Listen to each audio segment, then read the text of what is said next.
Is she there? Yay. Yeah, I'm gonna be carrying this out to the living room. Yeah, she can hear you. Okay, hi. Hello, how are you feeling? Beth? Can Yeah, she, well, she doesn't have to answer, that's fine. We've been thinking about you. we appreciate it. I'm gonna give it just a couple more minutes for stragglers to sign in and so forth. How many do you have on? Well, no one.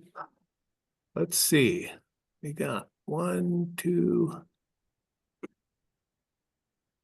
3, 4, 5.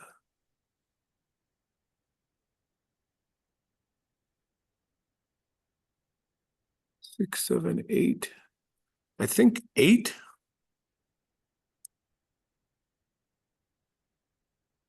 Can I ask who 719-687-1005 is? Patty, Oh, hey, Patty. howdy.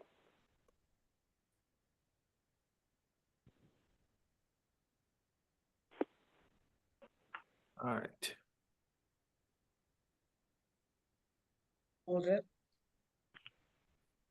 See if this works. That's for it? Yep, that works. Are you seeing the screen, the slides advance? Yes. Okay. Yes.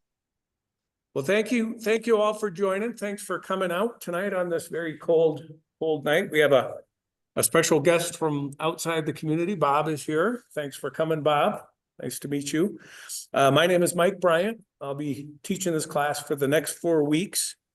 I've taught this class several times before. Moved here from Iowa and taught adult education at various churches back in Iowa for about 20 years before moving here. And this was always one of the more popular classes that I taught. Always one of the better attended classes. So I'm not surprised we're seeing a few people here. Did somebody just join and I'm not seeing them?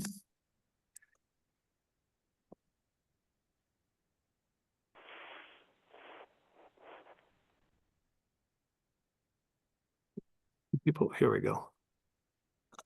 3 people entered the waiting room. Sorry about this.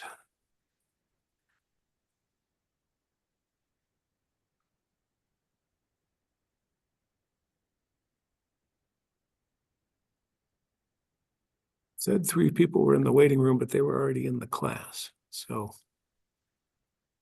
let's try this. Hopefully I've got everybody that's tried to join. So to start with, I'm not sure how many people know this, but Muslims worship the same God that we do, the same God that Jews and Christians worship. And that's the reason that Jerusalem and Israel are holy to them. What I've got here is a picture of the Dome of the Rock in Jerusalem. It's built on the site of Herod's temple, and it is one of the most sacred places in Islam.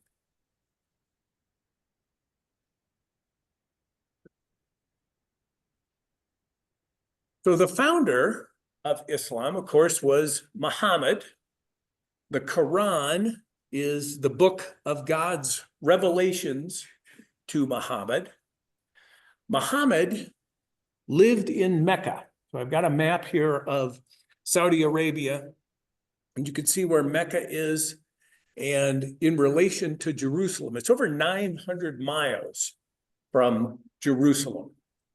And so the question that prompted me to create this class was, how did this pagan living in the middle of the desert, it's not letting me admit these participants. Here we go.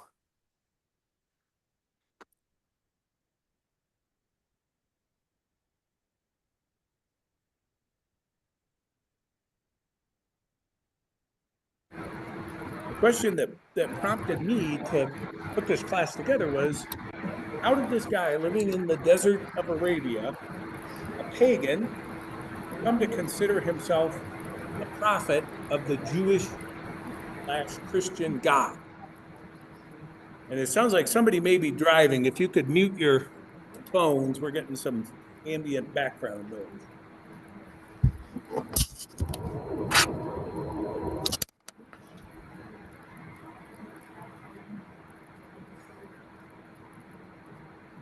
So, to answer that question, we have to start with where Muhammad lived. So, Mecca, around the year 570, which is the traditional date of Muhammad's birth.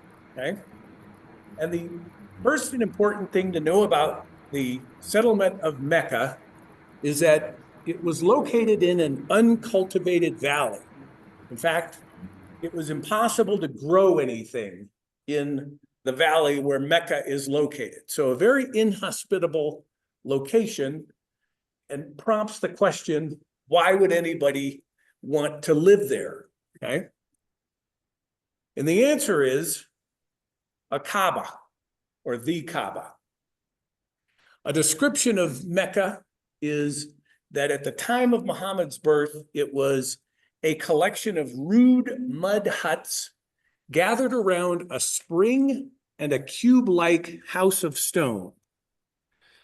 So this house of stone, this cube-like house of stone, is what is called the Kaaba, right? And this is a picture of the actual Kaaba several decades ago, okay? And what the Kaaba was, and the reason that people were living near it, was an ancient shrine reverenced by the Arab peoples. The Arabs believed that the Kaaba was or is the center of the world, okay? That this spot in Mecca was the center of the entire world. It was directly below Heaven's Gate.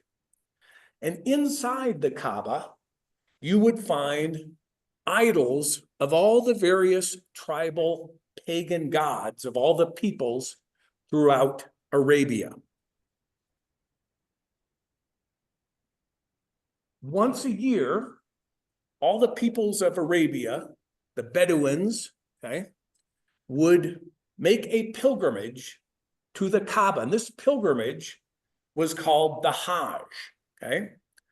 So people would come once a year, and normally what's happening in Arabia between all these Bedouin tribes is that they're constantly fighting each other. They're constantly stealing each other's camels and stealing each other's sheep and livestock and goats, right? It's basically mayhem, all right? But during the Hajj and in the environs of the Kaaba, they observed what is called the truce of God, right? Nobody can raise a hand to another person while you're making the pilgrimage and you're in the environs of this shrine.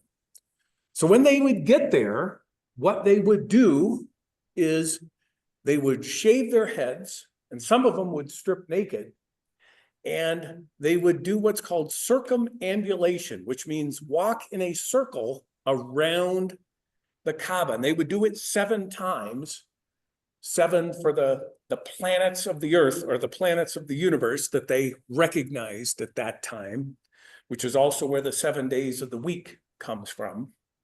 So they would circle the Kaaba 7 times, and then they would partake of other things that were going on. One of the other things that would happen during the annual Hajj is people would try and divine the future, figure out what was going to happen in the upcoming year. Is there going to be a war with my neighbor? Am I going to get married? Is my wife going to give birth to a son, right? And the way they would do this is they would take a handful of arrows and throw them up into the air, and then look at the way that the arrows landed and where they were pointing. And in this way, they would divine the future. They would also, while they're there for the Hajj, attend what is called the Meccan Fair, which was operated by the people who lived permanently in Mecca. And this is how they made their living. Remember that Mecca is located in this arid, barren valley. They can't grow crops. And so their entire livelihood depends on trading, right? And in particular on this annual fair. And this is really important to understand and remember because it plays a major part in what happens in the development of Islam and in Muhammad's life. The Kaaba was built out of unmortared stones, right? It was just rocks piled one on top of each other. And kind of the most important, the foundation, the keystone of the Kaaba was a stone they called the Black Stone, okay? And people don't really know what the origin of the Black Stone is. It might be natural volcanic glass, but it might be a meteorite. And I kind of tend toward that theory of the meteorite because it kind of would explain why this holy shrine appears basically in the middle of nowhere, right? If you're an ancient person and you see this thing come zinging down from heaven at, 1,000,000 miles an hour, flaming and plowing into the earth, right? You might think that's a sign from God, and they would choose that spot and that rock as the point of origin for this shrine. But that's just Mike's theory on this. Mom, Yeah, is this the same structure that is there today? funny you should ask. Oh, next step, okay. This is the Kaaba today, okay? So it's in Saudi Arabia. They're the custodians of the Kaaba. It is still a central part of the Islamic faith, okay? So this little box is the Kaaba. And what would you guess all these concentric circles around the Kaaba? They're people. Exactly. They are Muslims who still make the annual Hajj, this pre-Islamic pagan ritual of the Hajj still exists to this day. Yeah. Did you say what time of year this occurs? During Ramadan, the month of Ramadan. And so the Muslims follow a lunar calendar, okay? So it doesn't equate, you can't say that it's always in January or always in October or whatever. It differs from year to year, like Easter, okay? Looks like a big city now. Yes, the Saudis have turned it into this grand thing. They have built it up, and again, they consider it the greatest honor to be the custodians of the Kaaba. But you have to understand, the Kaaba pre-existed, Muhammad pre-existed Islam. It's something that was already considered sacred when Muhammad was born. Is this the original Kaaba? Well, the Kaaba has been rebuilt a couple different times because, again, it's made out of unmortared stone, and occasionally they'll get giant rainstorms that will come through and knock down the Kaaba, and they have to rebuild it, okay? Funny thing about the unmortared stones, it kind of dovetails with one of the mandates for building God's altar in the temple was in the Bible. It tells the Israelites, you cannot use dressed stones. If you try and chisel the stones to make this altar, you will profane the stones of the altar. So basically just pile rocks together to make an altar to God. It's kind of the same concept with the Kaaba.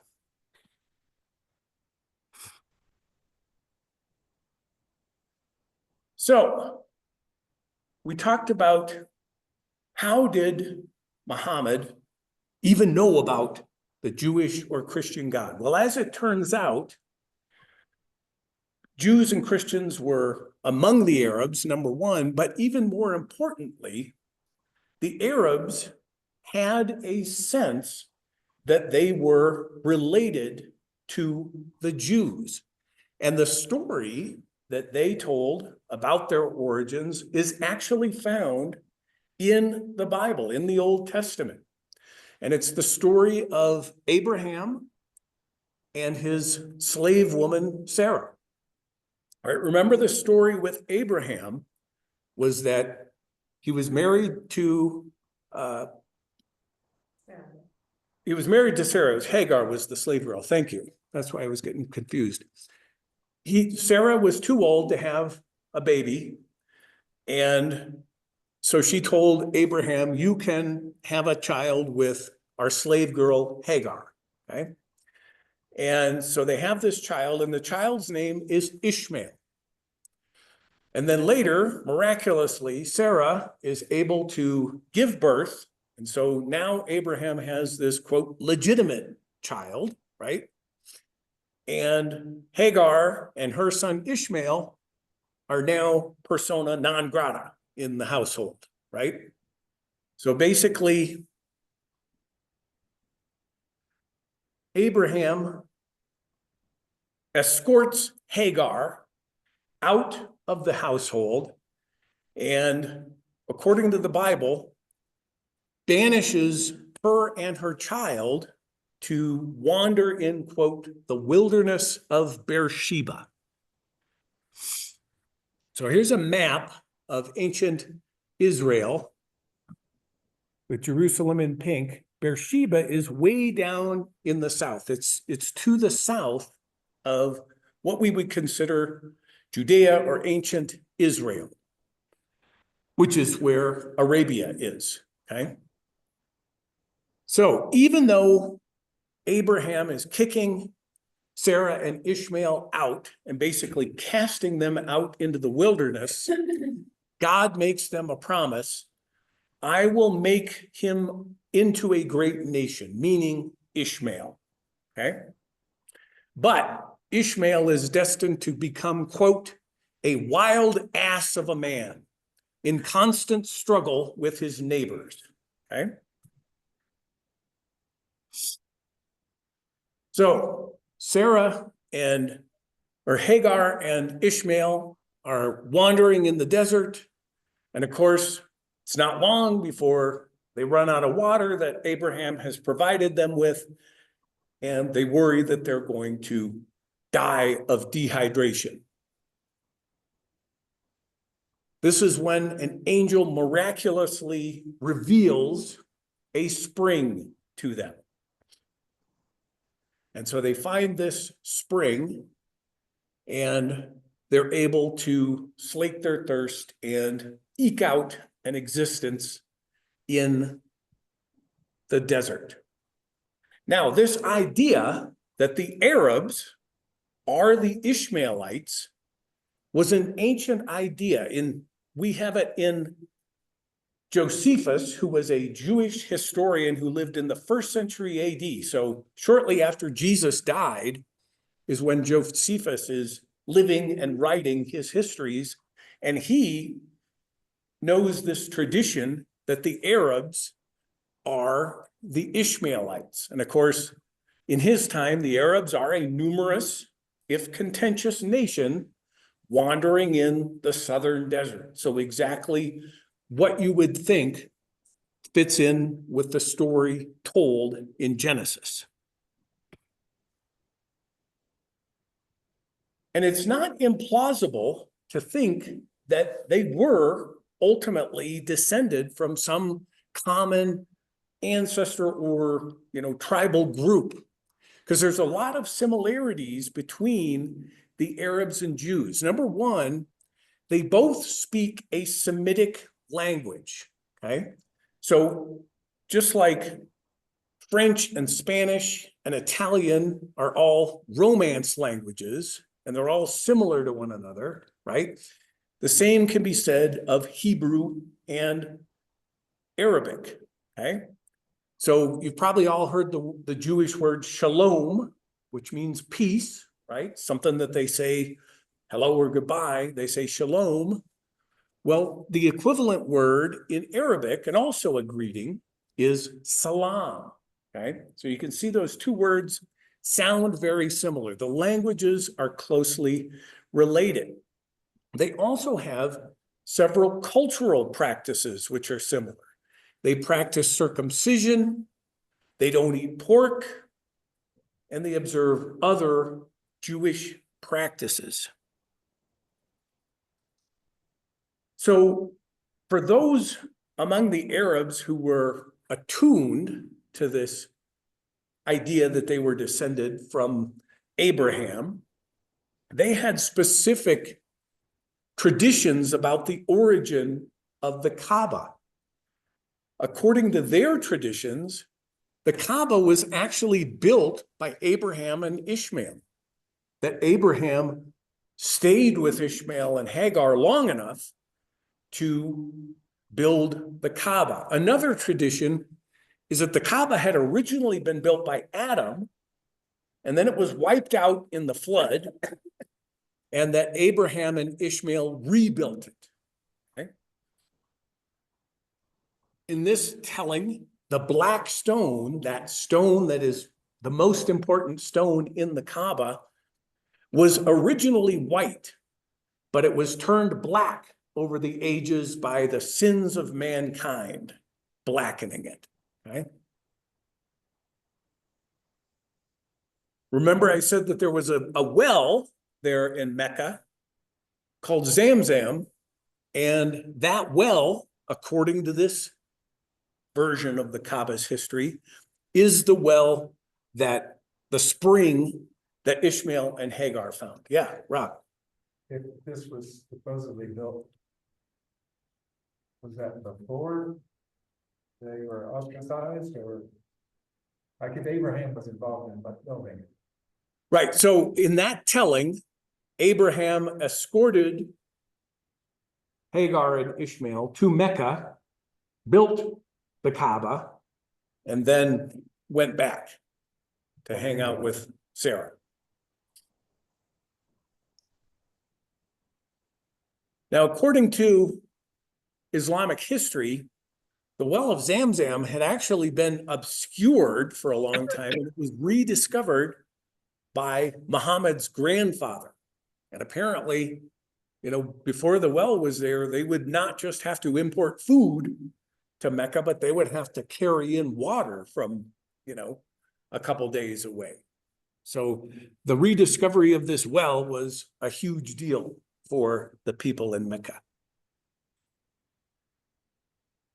In the time of Muhammad, even Muhammad's enemies, the people who see him as a threat to their way of life and their traditional religion, are familiar with, quote, the books of Moses and Abraham, okay? So this is a milieu in which the Jewish Christian writings were familiar to the people in Muhammad's day. So who are Arabia's neighbors at this time of the world? Okay. Well, the two big empires that we need to concern ourselves with are the Byzantine Empire, which is shown in green here on the map, okay, to the northwest of Arabia. And of course, the Byzantine Empire is the Roman Empire, right? It's just kept chugging along. The Western provinces were overrun by barbarians in the 400s and dismembered, but the eastern part of the Roman Empire continued clicking along, and historians call it the Byzantine Empire, but they would call themselves the Roman Empire. And of course, by this point, the Roman Empire has been converted to Christianity for several centuries. And so it is mostly Christian. There are Jews living in the Roman Empire. To the east is the Sasanian or the Persian Empire. And the Sasanian Empire was tolerant of religions like Judaism and Christianity. So there were Jews and Christians living in Persia, but it was mostly pagan. They had a religion called Zoroastrianism, okay? So it's important to keep this in mind because Islam, when it spreads, is going to spread at the expense of these two ancient, powerful empires. A third empire that we need to talk about is the Aksumite Empire, which is in what is now Ethiopia, right there kind of by the Horn of Africa along the Red Sea, so just to the south of Egypt. You can see this green area is the Aksumite Empire, and you'll notice that there's a little bit on the Arabian coast, okay? For a brief time, the Aksumite Empire, which was a Christian empire, they had been converted to Christianity in the year 325 AD, according to tradition. The Emperor Constantine the Great had sent ambassadors down there who managed to convert these people to Christianity. And in the 500s, they had taken over the southwestern part of the Arabian Peninsula. And that's kind of an interesting story because that part of Arabia is what we now call Yemen, okay? And there was a Yemeni king who had converted to Judaism. And this king converted to Judaism, and then he proceeded to persecute the Christians that were living there in Yemen, to the point that if they didn't convert, he burned them alive. And so these Christians first reached out to the emperor up in Constantinople, obviously a Christian and the most powerful Christian in the world, asking for him to come down and intercede.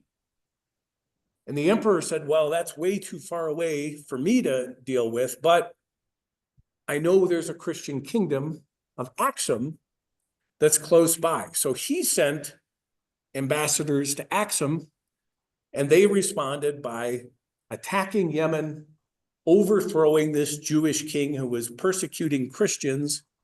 And this Jewish king, rather than give up or allow himself to be taken captive, committed suicide by riding his horse into the ocean. Right? Now, in the year 570, which is the year that Muhammad was born,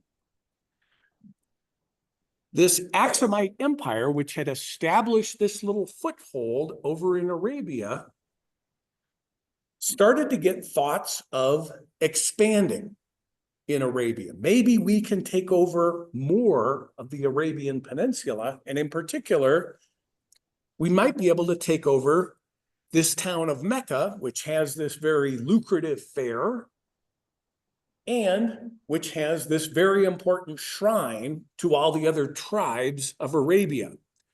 So they sent an expedition to Mecca in 570 AD, and as part of this expedition, there were war elephants, okay? So this is like the tank of ancient warfare, okay?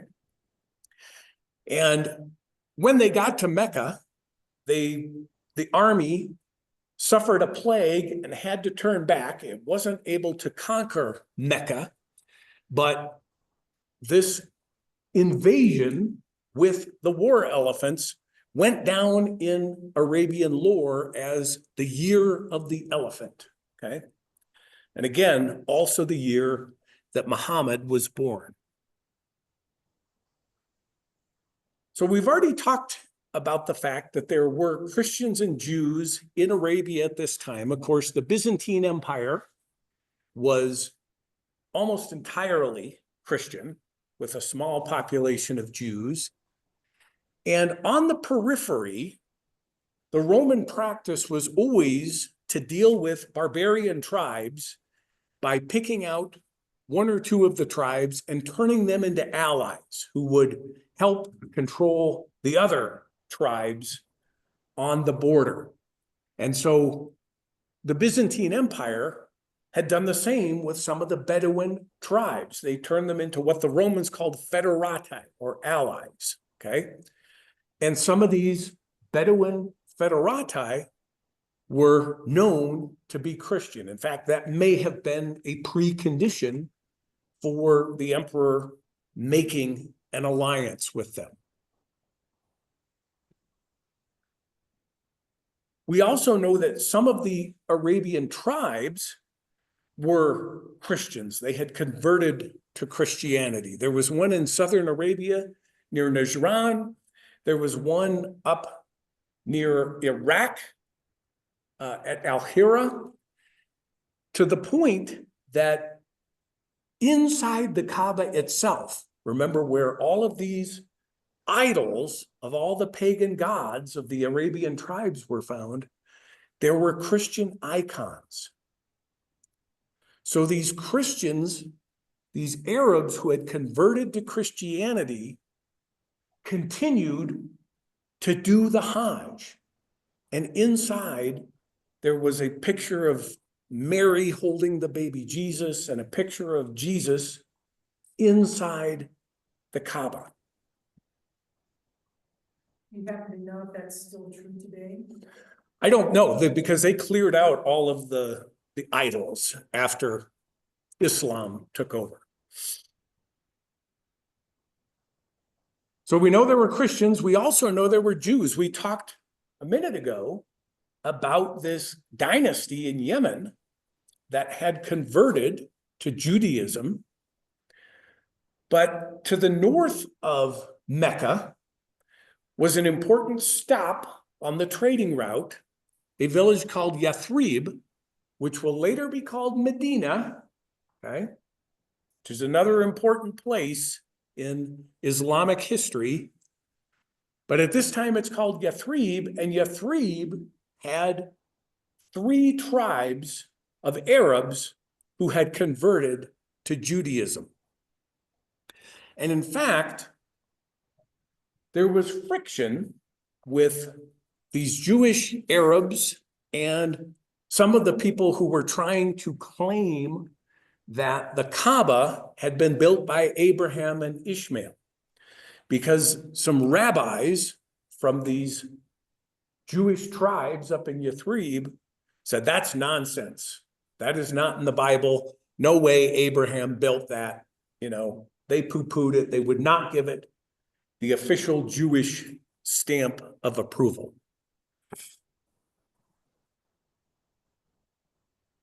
Now, one of the chief gods that was worshipped in Arabia was called Al-Ilah, which simply is Arabic for the God, okay?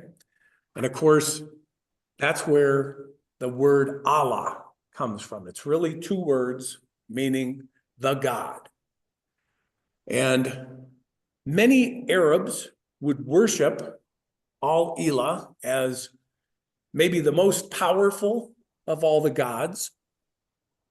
But there was a group of Arabs who were monotheists, who believed that Al-Ilah was not just the most powerful God, he was the only God, okay? These guys are called Hanifs. They recognize Allah as the one true God, the same God that Abraham had made his covenant with, and that was the God of Moses and of Jesus.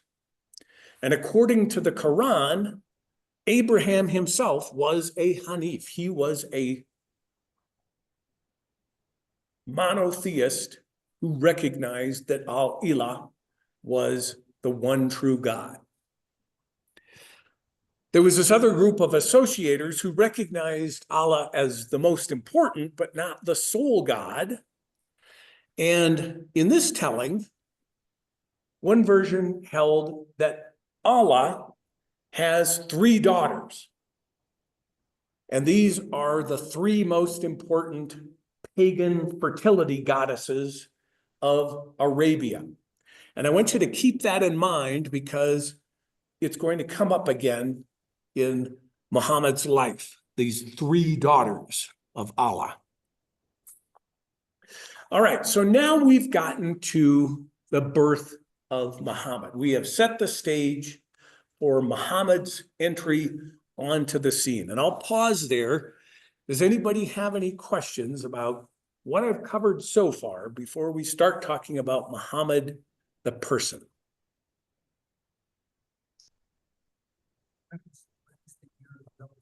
(570 AD). Right? All right. So again, Muhammad is supposedly born in 570, which is also the year of the elephant, the year when the Aksumite Empire almost tried to conquer Mecca. He's born into a prominent family. Remember, everybody in Mecca makes their living as traders or in some way related to trade. Okay, so his family is a wealthy trading family. Muhammad is orphaned at an early age. In fact, his father dies while he's still in utero, before he's been born, and his mother dies when he's about 6 years old. So he's first raised by his grandfather, the guy who had discovered the well of Zamzam, okay? But then his grandfather dies, and he's then raised by his uncle. And his uncle, like everybody in Mecca, is a trader. And so Muhammad is schooled in the way of the elite of Mecca. He accompanies his uncle on these trading trips. He goes with him when his uncle travels to Syria, mainly. They're taking goods from Mecca up to Syria, and actually goods that they have bought in Yemen, things like frankincense and myrrh that come from Yemen and that are very valuable and sought after in the Roman Empire. So according to Arabic legend, on one of these trips, remember they're traveling into the Christian Roman Empire, Muhammad meets a Christian monk who foresees Muhammad's career as a prophet. According to the story, he sees this caravan of traders approaching his church, and he sees this glow around the caravan. So he knows something is up, and he reaches out and he says, I want to hold a feast for everybody in the caravan. No matter how old, how young they are, everybody's invited.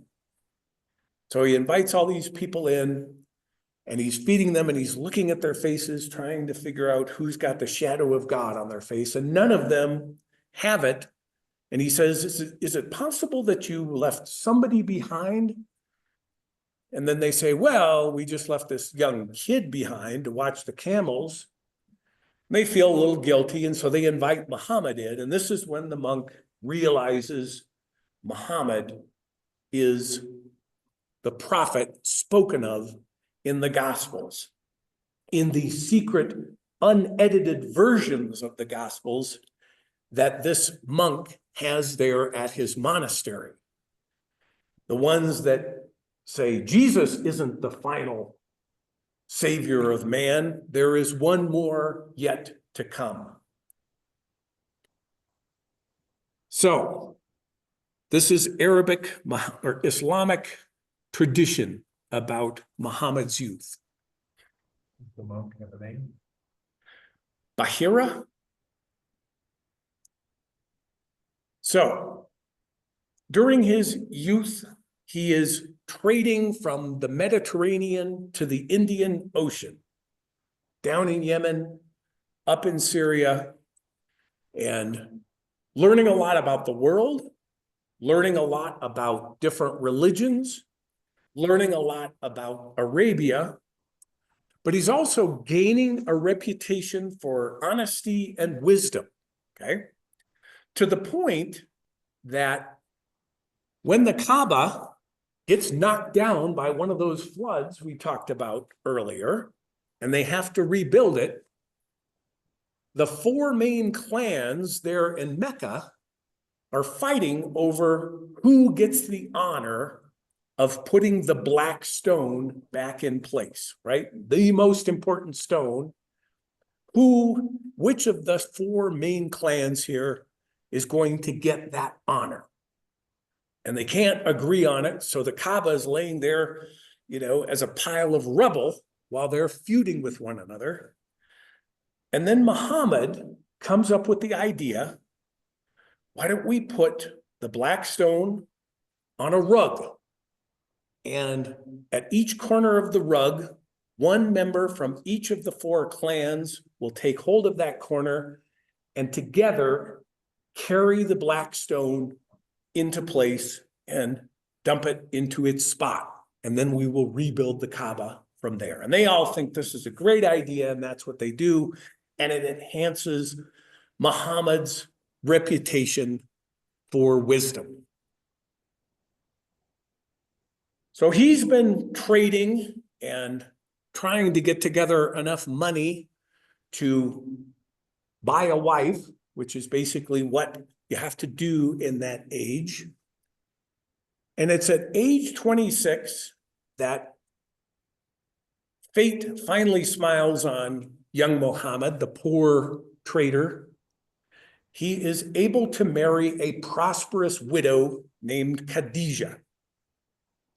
And I'm going to pause right here because this may be a little jarring to people, okay? Right? We kind of think about religion from the prism of Christianity. And of course, Jesus was celibate and probably never looked twice at any woman. Muhammad is a different man altogether, okay?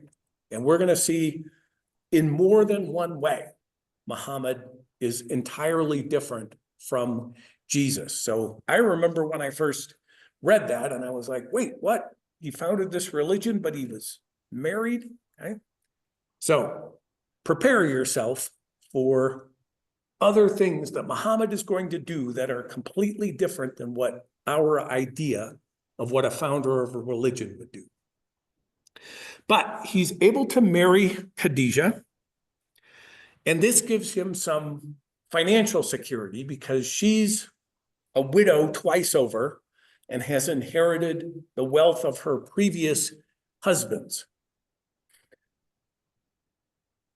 Even so, Muhammad is a deeply spiritual man to the point that he will retreat for weeks at a time to a nearby cave to meditate and pray. And sometimes he takes his family with him.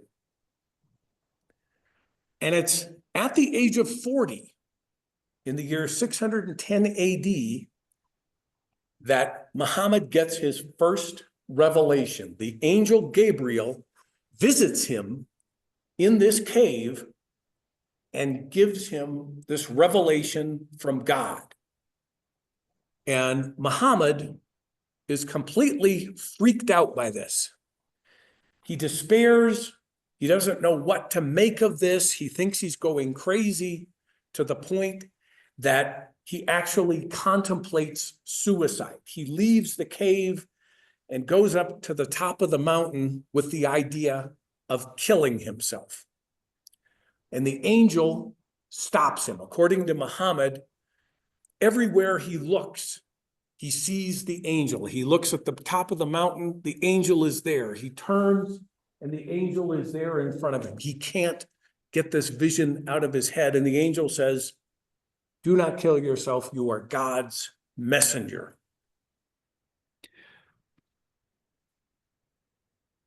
He has about a 3-year hiatus where he continues meditating and praying, but no more revelations. So he thinks that this was a one-off and doesn't know what to make of it. But then the revelations start coming again.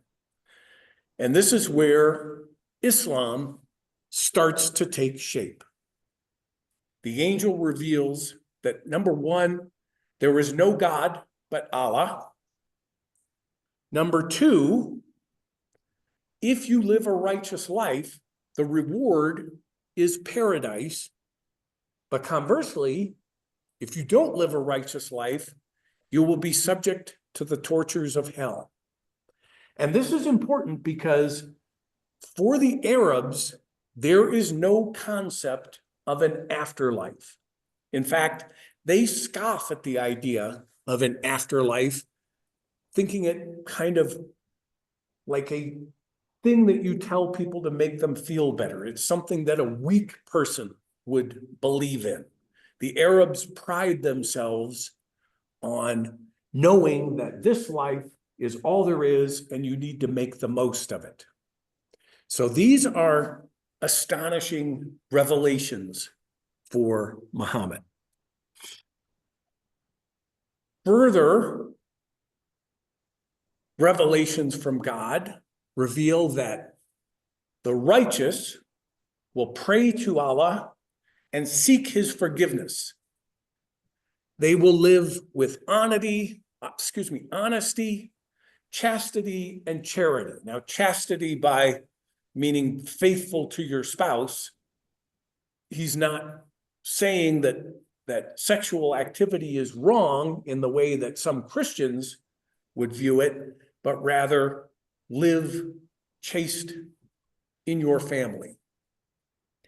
And interestingly, one of the earliest tenets of Islam that is revealed to him is that the Arabs should not kill their baby girls. This is a common practice among the Arabs. Sons are valuable, right? They can help you trade. They can fight against the other tribes if need be. But girls are just another mouth to feed in the household. And they don't contribute much beyond maybe enabling you to make a marital alliance. So very often, baby is born, turns out it's a girl, they take her out and bury her in the desert. Allah tells Muhammad, this is morally wrong. Collectively, all of these revelations that Muhammad receives are the Quran. And during Muhammad's lifetime, they're not written down. Muhammad will reveal them to his followers who will memorize them, and there will be followers who memorize the entire Quran and chant it from memory, just as Muhammad can. So, the first converts to Muhammad's new religion, to Islam, number one, his wife Khadijah. She is the first convert to Islam. In fact, she was there on the night that he got his first revelation and he nearly killed himself. And she believed him and told him that, yes, you are the prophet of God. The second convert, and the first male convert to Islam, was Muhammad's 10-year-old cousin Ali. Ali, again, was his cousin, but Muhammad is treating Ali more as a son. He has brought Ali into his household, and he's raising Ali in his household so that Ali looks up to him as kind of a father, big brother, hero, okay? The first adult male believer is a guy named Abu Bakr. And Abu Bakr is a wealthy merchant from there in Mecca, one of the most successful people in the village, and he will become a key financial supporter of the new religion. Now, I want to pause here, and you need to remember these two guys. They're going to come up in our story repeatedly, but they are the two key characters in what will eventually turn into the split between Sunnis and Shiites, okay? Ali and Abu Bakr. Ali, younger than Muhammad, kind of his adopted son. Abu Bakr, a little bit older than Muhammad, wealthy, esteemed person. Other people in Mecca start to convert, but they tend to be from the lower social strata. And gradually, he gains a few adherents in various parts of Arabia. Remember, every year, every tribe in Arabia is sending people to do the Hajj, and Muhammad preaches the Quran to these people when they're not circumambulating the shrine. And some of them he converts. So he's got little followers spread out all over the peninsula. But in Mecca, Muhammad is definitely an unwelcome prophet. One of the things, the core tenet of Islam is there is no God but Allah, right? But what is the Kaaba full of, if not all these different idols to these different pagan gods? That's why people are coming to Mecca once a year. And of course, the Meccans, a big part of their income comes from running this fair that coincides with the Hajj. So Muhammad is unwelcome for two reasons. Number one, he's telling all these people, everything you believe is fake. You need to believe in this one God. And more importantly, from an economic standpoint, well, what if it's true and we don't need the Kaaba with all its idols in it anymore? What's going to happen to the Meccan fair? So Muhammad quickly makes himself persona non grata in Mecca, to the point that some of his followers are actually killed. These are the people from the lower rungs of society who don't have anybody to protect them. And this is important. This is how society works in Arabia. There are no sheriffs, there are no courts of justice. The only thing that keeps you from being killed is that your clan protects you. If somebody kills you, the clan is honor bound to kill that person in return. It's an eye for an eye, a tooth for a tooth. So it's essential that you be part of a strong clan if you want to live. So some of the people that get killed don't have this protection. Muhammad is a member of this very important wealthy clan, and his uncle is the leader of that clan. His uncle who raised him is the leader of this clan, and he makes sure that Muhammad is protected. The other tribes or the other clans in Mecca come to his uncle and they say, give us permission to kill your crazy nephew because he's going to ruin our business and he's saying terrible things about our gods. And his uncle, even though he won't convert to Islam, he stands up for Muhammad. He upholds the pride of the clan and will not allow a member of the clan to be harmed. So it becomes so bad for the small group of followers that Muhammad has that he actually sends some of them, the most vulnerable, out of Mecca altogether. And he realizes they're not going to find a safe harbor anywhere in Arabia. He tells them to go all the way to the Aksumite Empire in Ethiopia or Abyssinia. So these guys cross over the Red Sea to take refuge in that Christian kingdom. And it's possibly during this time of trial where there's immense pressure on Muhammad from the pagans who are saying, wait, you're telling us that everything we've always believed and that our forefathers before us have believed is bunk? During this time that Muhammad received what are now called in the West, the satanic verses, but they're also called the bird verses or the story of the cranes. And this is a Quranic passage acknowledging that Allah has these three daughters. And in the Quran, these three daughters of Allah, the God, these three goddesses, appear as birds roosting in the branches of the tree that kind of separates the entry to heaven.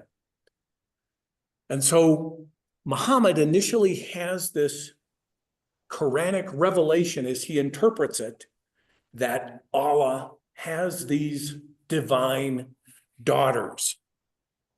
But later, the angel Gabriel convinces him that he has misinterpreted the revelation, and he basically retracts this verse of the Quran. But everybody in this room is old enough to remember a novel by the name of The Satanic Verses that probably came out 30 years ago. And the author was Salman Rushdie.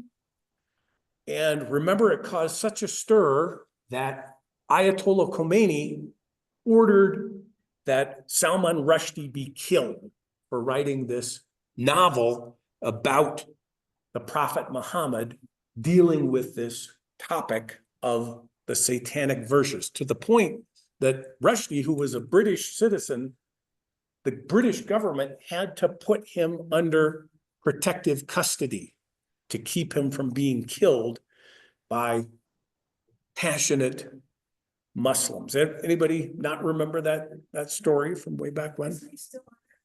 Is that- I don't know. I think he's been out in society more, but maybe so. He's just- What's that? He was attacked about it. Okay, I had not heard that. That's interesting. Bob just told us that Rushdie was actually attacked by somebody.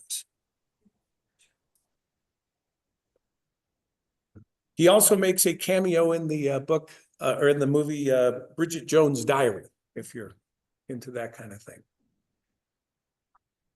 It's interesting that the angel is Gabriel, which is the same angel that came to Mary. Yes, absolutely. And Mary is described in reverent terms in the Quran. She is viewed as the mother of Jesus, and Jesus is this perfect man, but not the Son of God. Okay. All right. So the other clans, after failing to convince Muhammad's uncle to give him up, they actually boycott the entire clan. They won't do business with that clan. And this is a major thing because it is a commercial society. You've got to be able to do business in order to make a living. So this is really becoming uncomfortable for the clan, and there's increasing pressure on Muhammad's uncle to give Muhammad up. But it's in the year 619 that things dramatically change for Muhammad. 619 is called the Year of Sorrows among the Muslims because two people very important to Muhammad die in 619. His beloved wife Khadijah, who was the first convert to Islam, and his uncle.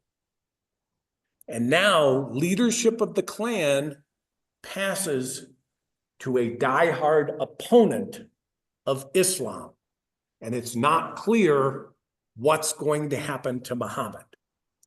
So next week, we will pick up the story and find out what happens to Muhammad now that he no longer has the stalwart protector of his uncle. Any questions about what we covered tonight before I let you go?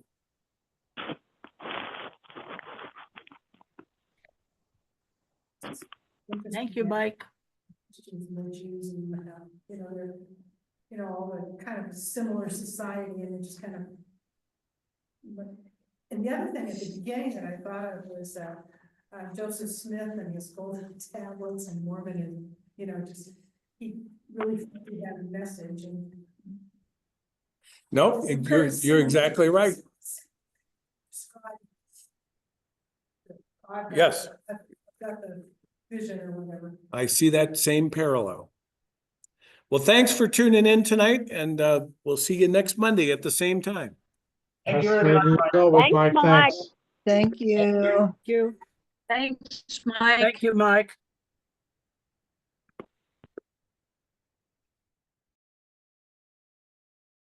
Thank you, Mike.